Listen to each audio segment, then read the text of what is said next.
Hi friends, இப்போ நம்ம எங்கே வந்திருக்கோன்னா நம்ம வெண்டைக்காய் தோட்டத்துக்கு தான் வந்திருக்கோம். பாருங்கள் ஃப்ரெண்ட்ஸ், இவ்வளோ அழகாக இருக்குது பாருங்கள்.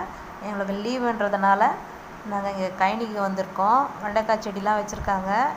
அது செடி தான் பெருசாக இருக்கே தவிர அதில் காயெலாம் ரொம்ப கம்மியாக இருக்குது. இந்த வருஷம் வெண்டைக்காய் செடி வச்சதில் ரொம்ப நஷ்டமாகி போச்சு. செடி தான் அது அந்த அளவு இருக்கே தவிர காய் அவ்வளோ இல்லை. பாருங்கள், அதுக்கு பக்கத்துலேயே வந்தீங்கன்னா புடலங்காய் தோட்டம் வச்சுருக்கோம். அதுலேயும் காய் இப்போ தான் கொஞ்சம் கொஞ்சமாக வந்துட்டுருக்கு. பாருங்கள், சின்ன சின்ன பிஞ்சிலாம் விட்டுருக்கு பாருங்கள். இன்னும் கொஞ்சம் பெருசாக வளரணும். பெருசாக வளர்ந்தால் இன்னும் நல்லாயிருக்கும். எவ்வளோ அழகாக இருக்குது பாருங்கள். சூப்பராக இருக்கும். பந்தல் போட்டு விட்டாங்கன்னா ரொம்பவே அழகாக இருக்கும்.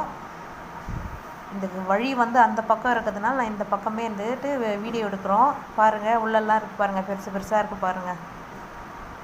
இது தோட்டத்துக்கு வெளியே இருக்கும்.